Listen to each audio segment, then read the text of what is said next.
I have a sort of meta question to your questions. Just listening to your lecture yesterday and then listening today, I thought one way of looking at it is saying you shouldn't begin metaphysics with skeptical problems. Okay, that's not a good starting point.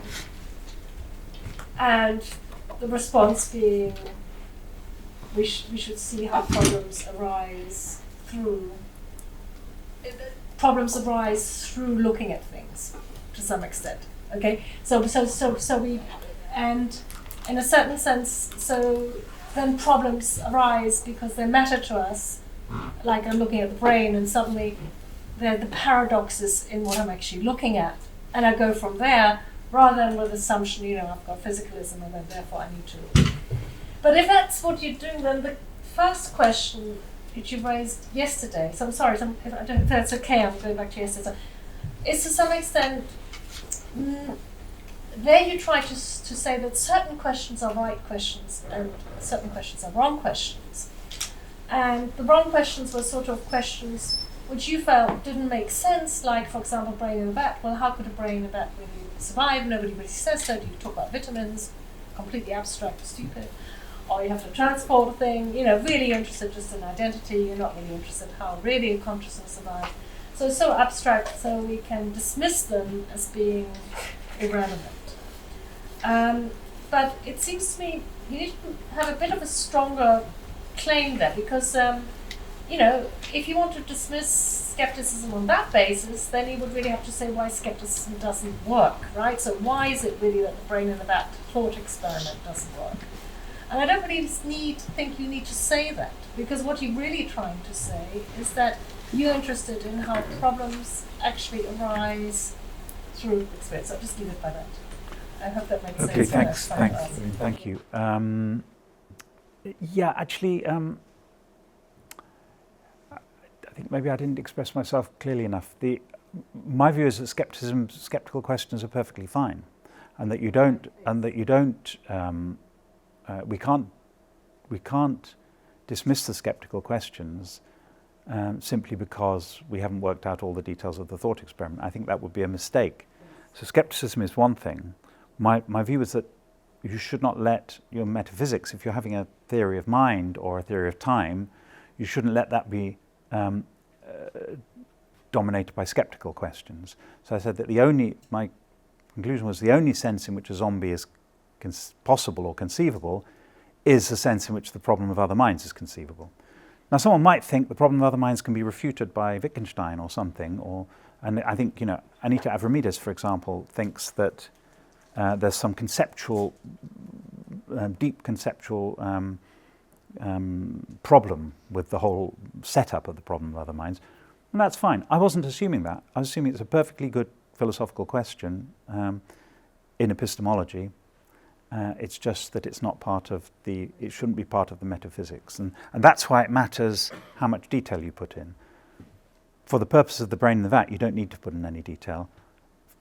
But for the purpose of understanding how the mind is related to the body, then you do need to have detail. That's what it's all about.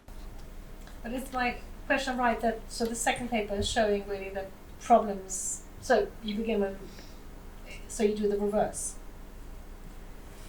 The reverse in what sense? Sorry. Well, you don't begin with skeptical problems and do metaphysics. Yeah. Okay, but you begin actually with metaphysics, and then just show how problems arise. Yes, I mean, I make some assumptions. Then I think I use the word naturalism, and I should say what I mean by that. I just mean by that there's no first philosophy, right? So we can start with what we know, and so we know the brain is the organ of consciousness. We know that. We don't have to prove that by any first principles. And then, when you look at it, you wonder how that can be. And that's a sort of, rather than a paradox or something that could be tightly formulated as a philosophical problem, like the thing about the quantitative, it's just a kind of something that strikes you, sort of. Yeah, that's okay. Yeah, thanks so much. So, two questions in the philosophy of mind: the mind-body problem, which is, as you characterise it, what's the relation between mental and physical properties, substances, or whatever. We should reject that because it presupposes there's something separate in the first place, or it imports a kind of metaphysical idea of the physical, which we should reject. And then the hard problem of consciousness, which you cashed out in terms of zombies and so on, but I wonder if there's not a more straightforward way of putting that question, which is just that whatever whatever explanation I give, physical or otherwise, for why we are conscious, the mere possibility of consciousness, it somehow seems unintelligible how we get experience, we get sensations, we get perception out of something which doesn't already contain those things. So any explanation you could give me, whether it involves the brain or quantum physics or whatever, it doesn't really seem to touch the perplexity we feel about why is there experience rather than just no experience, rather than just mechanical stuff going on. And I wonder what's left of that question in your conception, because in a way that seems to be before how we consider how is the mind present in the body, or how is it embodied, but just how is it even possible that there are minds at all, or that there is experience at all?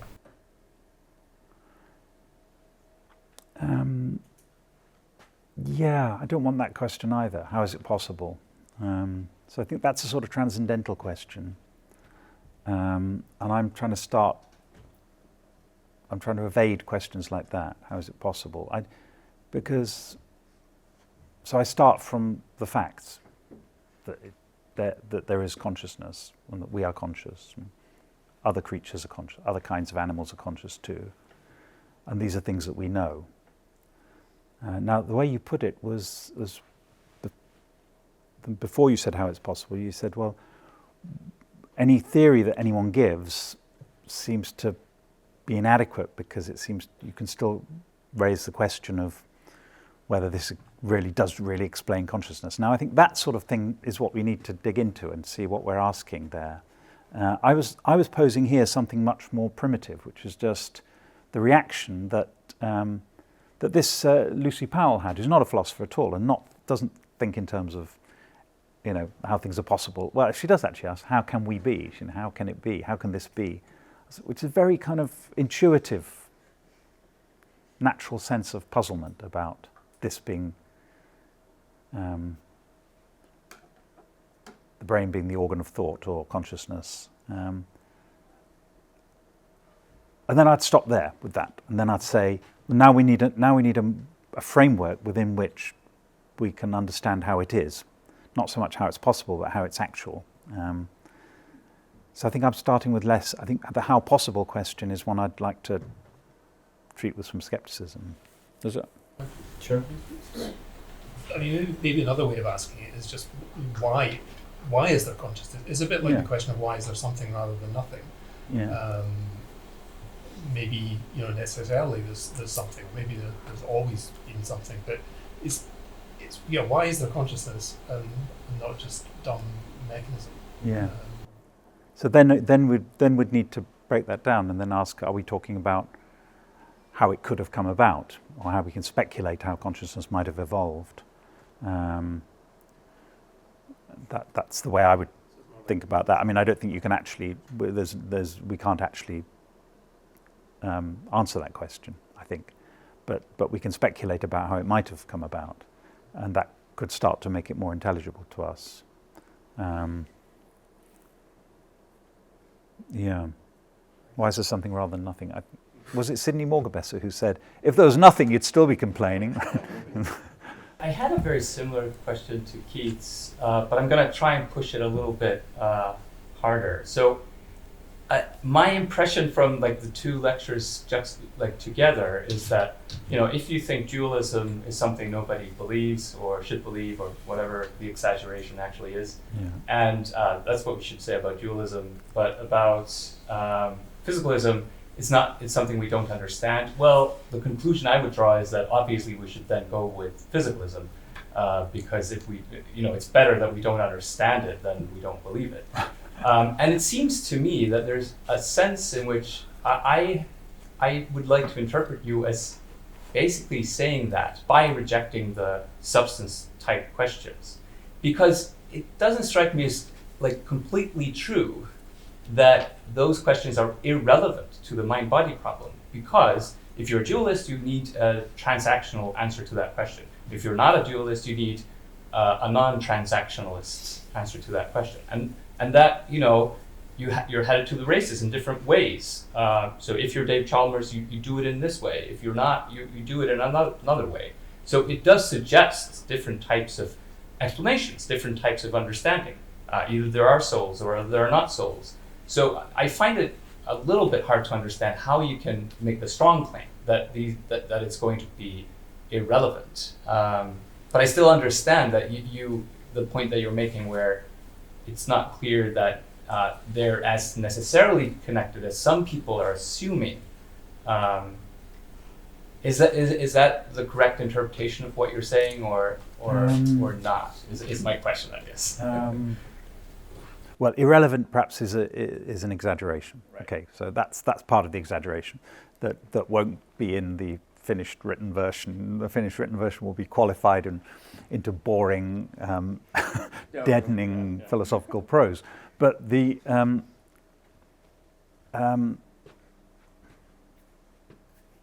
so yeah, almost a bit. I think.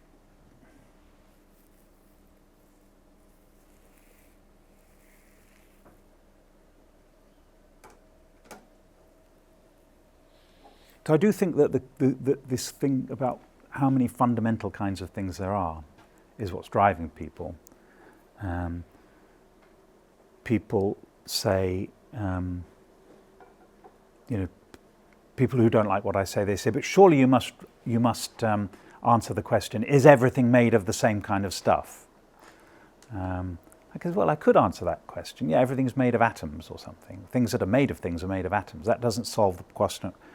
Settle the question of what the capacities are, whether there are capacities, real capacities of organisms that are genuinely distinct without being independent, which is the way I'd like to think of it. So these capacities somehow evolved or developed, and they're genuinely distinct capacities. When consciousness came into the world, or the capacity for vision or something came into the world, something genuinely new came into the world, into reality. And so that's, if I was going to count all the kinds of things in the world, then I would count the capacity for vision as a kind of thing. But someone who wants to push the materialist or dualist line would say, that's not the relevant sense of kind of thing. I want to know whether these are fundamentally different kind of things. And that's the bit I want to resist. So I want to say there are lots of kinds of things. Yeah, I think I'm missing your question. My question is, aren't you then a physicalist? And I want to say no, I'm not a physicalist, because physicalism is defined in terms of these, for example, supervenience thesis. You're not just a physicalist because you deny dualism, right? You're kind of. Well, I mean, okay, then in that sense I'm a physicalist, but that's not what they think. They spend, pages and pages and pages defining physicalism, right? And it's a view about the fundamentality of the physical world, of the physical nature of the world. It's very important that it's physics somehow that is the fundamental science, not just science or not just matter or things that are made of matter. So I want to say I should have made that point actually. But a physicalist isn't just someone who denies dualism. Not just because they're idealists too, but that's okay. Richard? Yeah, thanks very much. I enjoyed that. One concern I had was that, part of the way you put yesterday's talk and today was sort of distancing yourself from these sort of how possible or skeptical possibilities type questions. But you also said that mind-body problem is not the problem of how the mental relates to the physical; it's the problem of how the mind relates to the body. Yeah. But how the mind relates to the body is how it actually does, and how it actually does is how it, in one case, possibly does. So I do think there's still a bit of, from yesterday, issue with your stance on possibility. But also, even the characterization of physics from Russell, I find problematic. Maybe this will be more interesting, I don't know, but if it looks like the way the quantitative-qualitative distinction is being drawn makes it fall roughly along the lines of relational versus intrinsic or extrinsic versus intrinsic, and I'm not sure how to understand that exactly, insofar as I don't know that I mean quantitative by relational, you know. And another point, I suppose, is you know, as per Russell, but also your own elaboration in your own terms, the idea that, you know, physicalism is expressed, you know, physical truths are expressed purely in mathematical terms, but they're not merely mathematical claims. Right? You know, as Stephen Hawking said, you know, we wonder what breathes fire into the equations once we've got them, you know? And the idea being that it's actually not a mathematical truth, as far as I'm aware, that there is anything physical. So it's not merely mathematical terms that claim, you know, any particular physical claim. And maybe the idea that there is something in addition to what you can get from this functional / structural conception of physics. I don't know. Maybe I have like secret sympathies with panpsychism, but like, you know, I just don't know that it's as clear as I would like it to be to go away from it. You know? Yeah, thanks, Richard. Well, that's, I mean, you've asked a number of things. I think one is that about, obviously, yes, if you can show that it's actual, then you've shown it's possible. Yeah, exactly. The other is about the relationship between the relational and the mathematical. Yeah, I don't think anyone's identifying. They're not meant to be identifying the relational and the mathematical, but that these equations describe relations between quantities that are mathematically measurable. I think that's what he has in mind. So you have these equations. Physics is a bunch of equations, and of course there are physical terms in there too, but those terms are defined in terms of their relations. Like, I mean, just take in the simple case, force equals mass times acceleration, and you can define acceleration independently, but that would be rate of change of momentum. A purely mathematical way of putting force is mass times acceleration. It's just that one number is a product of two others. You know, it doesn't. Yeah. I mean, one way of looking at it is it entails that something is a force, or what something is acceleration, and that's not purely mathematical. No, I agree. It's not meant to be. Sorry. Yeah. The claim, I mean, I'm no friend of this whole thing, but the claim is not that physics is mathematics. It's just that physics uses mathematical concepts. The truths of physics are not mathematical They are truths. purely quantitative in the relevant sense of quantitative versus qualitative, right? Yeah, I mean, so purely quantitative seems to be incorrect. I mean, in the sense that, yeah, because that's right. Because if it's just relations between quantities, they have to be quantities of something, right? So a quantity of force as opposed to a quantity of momentum or acceleration or something. Yeah, that's right. So that's something. It's not a very good way. I mean, the reason I don't like the whole way of looking at it is that it's perfectly okay to say that physics uses measurement, but this is not a feature of reality. This is a feature of the way reality is described. Quantitative in this sense is a feature of the description of reality. So when you say the physical world is mathematical in nature, this is not precise enough for me, because it's the descriptions of the physical world which employ mathematical terminology. There's what you're saying is that pointing at a number of the inadequacies of that conception of the physical. Yeah, I could go on, but I should stop because there are other questions. But thanks. Ryle has a nice discussion of that in Dilemmas, where he talks about the bursar's view of the university and each of the different descriptions of the same thing at the different levels. Nice. So we have Maeve. Thank you. So what I heard you to be saying, which I found convincing, was we should dismantle the physicalism, and we should move away from any kind of attentiveness to the mental physical relationship because it just obscures the mind body relationship, and that's, you know, I was completely convinced by your argument as you developed it. That's great. You can stop there. That's a great point. You left by commending us with a question which you specified, I think, as the not just the mind-body problem, but the naturalistically framed mind-body problem, and that's what I'm trying to make sense of, in detail and with precision, because my question then would have been, when I was trying to do that, I was saying, what does he mean? You know, you can't mean, and then you explained yourself very nicely what you meant by naturalism. You said we have to, you know, we need to know the facts, and giving what you said before, with the right level of detail and with the right degree of precision. And it seemed to me what you mean with regard to that, considering the mind-body problem, is we need to. It can't be that if we knew all the facts about consciousness to the right degree of precision and detail, then we would have solved the brain problem. What you mean is, if we knew enough, had all the facts, the right kinds of facts, and so on about the brain, then we should be able to resolve the mind-body, the consciousness problem. And then I thought, well, that's a kind of physicalism, isn't it? And then you explain to Eleanor why it isn't, because you have this, you know, there's in the debates, physicalism is defined a certain way. Then I would just say, well, you know, then it's a certain kind of materialism. So maybe you've dismantled physicalism, but have you dismantled materialism? Because that was the title of your lecture.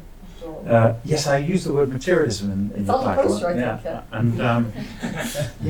And so are you not a materialist of a certain kind? well, I mean, I deny dualism, but is that enough to be a materialist? Well, but you seem to say, well, if I you know, deny- you can't start with it's not the facts about consciousness we want the facts about the matter. It's not well, we do. the Well, brain. yeah, I'd like to take issue with that, because it's not individual facts about individual states of consciousness, but we have to have a conception of understanding of these capacities, as I call them. And there, I think metaphysics is important. So if you start, and the metaphysics I start with is the idea that so there are these capacities. So supposing you've got, what we're trying to explain is the brain question is, how are our mental capacities embodied in our brains and bodies? First of all, I have to say what I mean by capacity. So I'll say, and then I have to say what makes the capacities mental. And I'd have a story about that to do with intentionality and so on. Then I think ask ourselves, well, supposing we've got that picture of the capacities, and then we ask, what are the capacities of?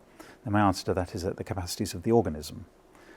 So this is, maybe there can be things that aren't organisms that have mental capacities too, but we don't know any. So let's at least stick with organisms, because this is what we know. So there are these capacities of the organism. So how do we start thinking about consciousness in those terms? And I want to say consciousness isn't a capacity. Consciousness is a property of certain exercises of capacities, like experiences. So your capacity for vision is not conscious, but the experiences you have, the visual experiences you have when you open your eyes and you've got a functioning visual system, those experiences are conscious. So we've already made a start with thinking about where to put consciousness. It's not a capacity of in itself. It's a property of the capacities. Now, so that's why I say you don't. And then, you know, how the visual system works is a matter for psychology and neuroscience to figure out how that. We don't have anything to say about that, but we have a metaphysical framework into which we can fit it. I say. And then you say, well, isn't this materialism? If materialism is the view that there are no immaterial things, then if that's the view, then it is materialism. The primacy of the material. Well, then I don't. Yeah, I mean the primacy. That would generally would be. I mean, you know, Marx is a materialist in that sense. Doesn't deny that there are immaterial things, but it's the primacy. I mean, that's in general terms. That's not Yeah, metaphysical. well, then I don't think I really hold the belief in the primacy of the material, because in understanding consciousness, I start with the idea of what it is that you're trying to explain, which is the property of the experiences. The experiences are events or processes, and those events are generated by things going on in the brain, but I don't reduce the process to things in the brain. It's more And I the don't- generative primacy. So The generative primacy. that's fine with me. So That if would be that's a- materialism, that would be then materialism, that's And I'm not that's saying it's fine. bad to be materialist, I'm just But, asking. Keith has a finger on this. Yeah, I just wonder, would you be happy with the label of naturalist? So you've got Yes, naturalist for me is a sort of methodological term. So it's naturalism. People define it in all sorts of ways. So I define naturalism as opposed to first philosophy, really. Yeah, I say so, or a transcendental approach to philosophy. Where philosophy, you're allowed to appeal. You're allowed to start with things that you know independent of philosophy. Isn't it the Quinian one of the ship of knowledge? You have to rely on our best current view of the world. You could end up believing anything exists, but you have to start with what our best current view is. Those are what he's calling the facts. Yeah, theories and facts as well. Yeah. So that would be a naturalistic view. It's a bit vague, but it's I don't have to. For example, coming back to Lillian's question, I don't have to answer the question of skepticism before giving a theory of mind. Right? Okay, we have Ruth and then Sophie. Yeah, thank you so much, Tim. I think this is great. You really pushed back against the assumptions about substances, and I want to get a little clearer on kind of like in which direction you want to take that. So there's kind of one way of thinking about that is to say we can remain agnostic about whether or not there are substances. It's just not. I don't need to kind of like settle that question for the issues I'm interested in. So you might take this agnostic stance and say maybe there are substances, maybe not. Doesn't matter for kind of what I'm up to here. Or you could say maybe there's kind of like something problematic about these metaphysical assumptions of substances. Perhaps we should deny substances, and then you might engage in some revisionary kind of metaphysics. So, which direction do you want It's to the second. The second. I say we should deny substance. Really. So I didn't. I mean, in the Cartesian sense anyway, or the Leibnizian sense. Okay, and can you then kind of maybe kind of help me out? Kind of what is the alternative? So that kind of just What is the alternative? Yeah. So, how does metaphysics work without substances? Yes, I'd have metaphysical categories like object. Object have these relatively abstract metaphysical categories like object, process, event, property, relation, but not substance. So I could even have an Aristotelian conception of substance. That's except that I wouldn't want to have the idea of form and matter, but the idea of an Aristotelian sense of natural unities or something like that. I believe in those. So I don't believe in the Quinian or David Lewis view of the world is a little bit like the Cartesian view when it comes to matter, which is distinctions among objects are kind of arbitrary in a way. You can have as many objects as you want, just depending on how you clump things together. I'm more with Leibniz on this, that I think there are certain natural unities in the world, and organisms are a prime example of natural unities. So I like that substance in that sense, but that's so different from the Cartesian sense of independence, which I think can't be. It just says, yeah. I mean, there are many reasons to object to the independence idea, but one of them is that things aren't independent, right? So things aren't independent of one another. Yeah. Two really quick questions. One relating to this question.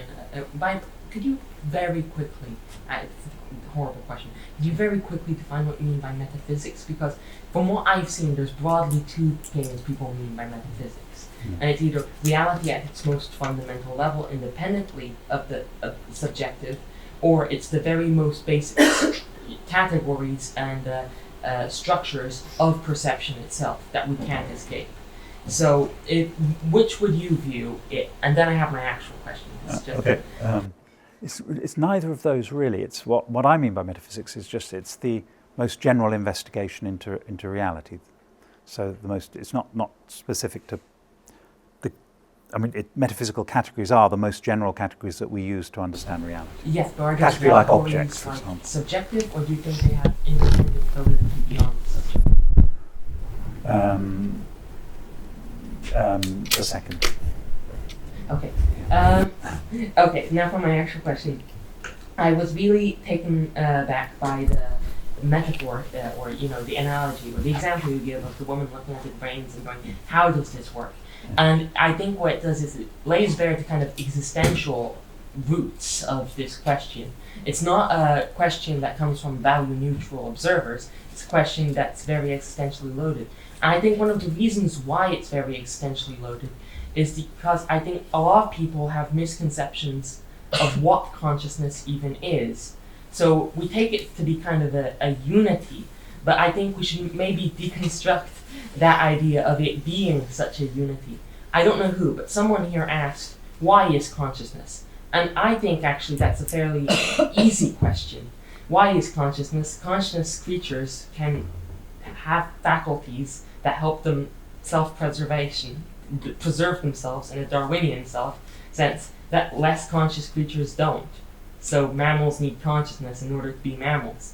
Why doesn't seem to be very difficult for me. What it seems to me that the woman looking at the pile of brains is going is, well, I feel there's such a vivacity and a unity to my conscious experience. It can't all just be matter. But no one, if you see someone who's in a coma, right, and you see that they're still breathing, no one questions, well, how possibly can the amygdala regulate the semi-conscious, the almost unconscious respiratory functions? Nobody asks that. They think, oh yeah, that's just a part of the natural world.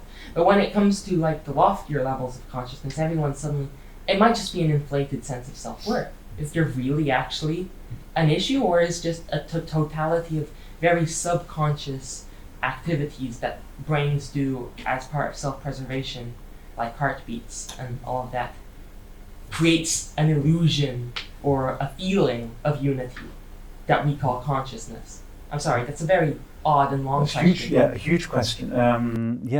What you said at the end is actually what Daniel Dennett thinks, basically, that he doesn't think that consciousness has a real unity, or that the mind has a real unity. It's rather there's an illusion of unity which is created.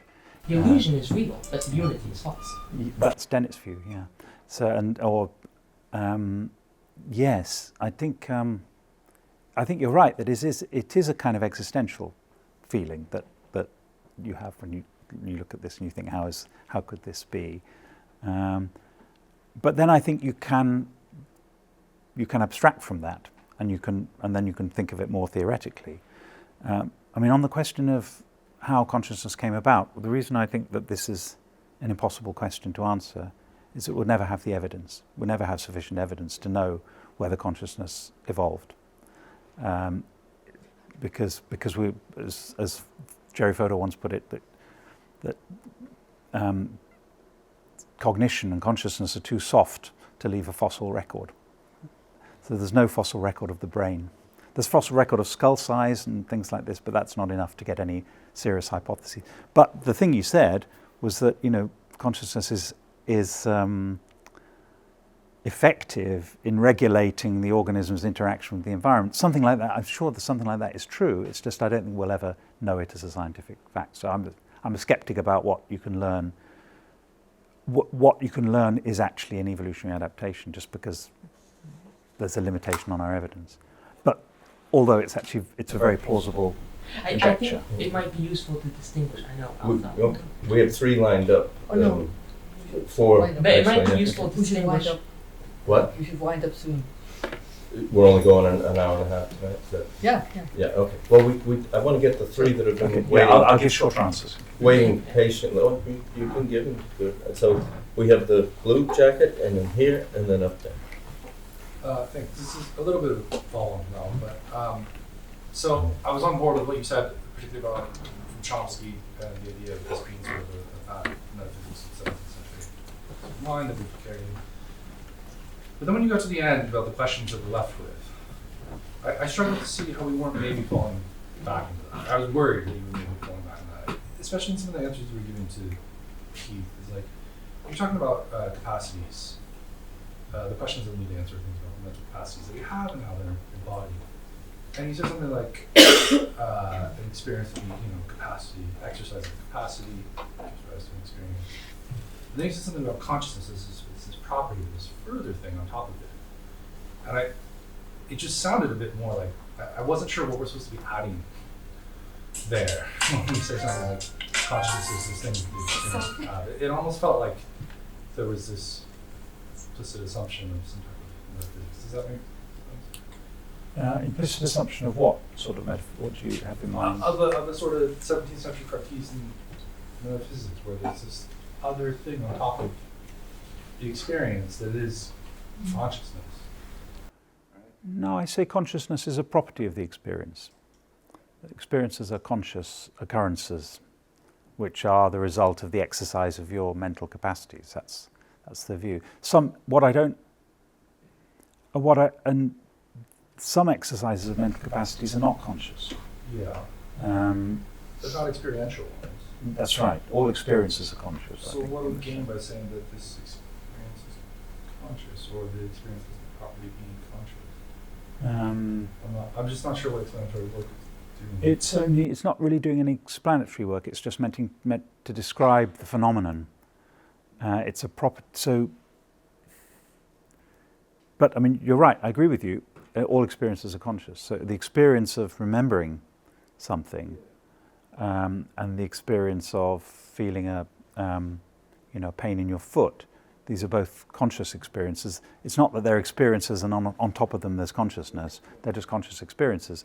I want to put it that way rather than say there has to be something called consciousness, and you identify what some people call the neural correlate of consciousness for every kind of experience. So because what's involved in processing your memory happens in a different part of the brain than what's involved in processing your the pain in your foot, right? So to understand consciousness, understand the particular kinds of experiences that they are, and take for granted that all experiences are conscious, and take for granted that not all exercises of mental capacities are conscious. So my question is basically a curiosity question, like how far you want to push the deconstructivist project. So I could see, for instance, part of like a more radical route to take this project even further would be to say maybe we should also go eliminativist about certain notions we have about consciousness. We should be like, well, maybe part of the problem why we can't come to terms with consciousness would be because we have just this like inflated notion of what that really is. We have some kind of like this whole mental language that doesn't really map onto anything that's going on at the bottom physical level, so to speak. So I would be curious what prevents you from going like churchland eliminativist. And the second part of the question, very briefly, would be what genuine work is there to be done, sort of like for the philosopher? Because if we push this project further, like how consciousness is embodied in the brain, in the body, and so on, like isn't this just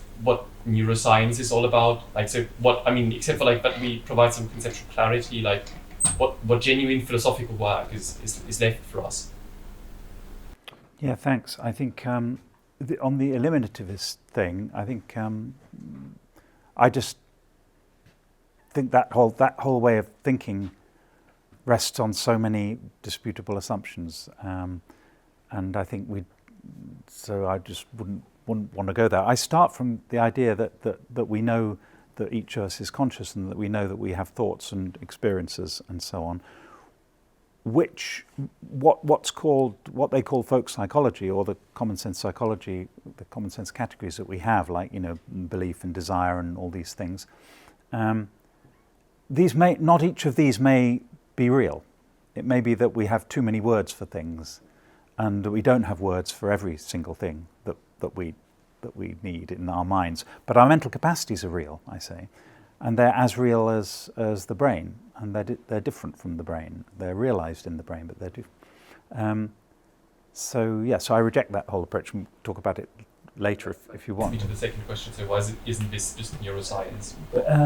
Well, it's an empirical question how our mental capacities are embodied in in our bodies, but you need to think about it clearly. And if you look at what empirical scientists have tried to do in explaining consciousness, they don't think about it clearly. Some considerable scientists, some Nobel Prize winners, have thought about consciousness, and they've come up with a lot of mess, like the integrated information theory, which incidentally pretty much entails panpsychism. So, I say let's get a clear overview, a sort of, perspicuous representation of what it is that we know already, and try and get that in order. And let's hope that neuroscientists can think along with the philosophers in terms of clear categories. So, for example, why should there be one neural correlate of consciousness? Why should there be just one? I don't think anyone would really think that there is. But when people talk about what's the neural correlate of consciousness, that's not the right way to think of it. As if you're going to. It's a bit like what the gentleman here is saying, that it's a bit like you've got the experience, and then you say, and now we've got to add the neural correlate of consciousness on top of it, which is the whole zombie way of thinking. You think there's all the psychological mechanism like this, and on top there's the qualia. Right? And I say reject all that.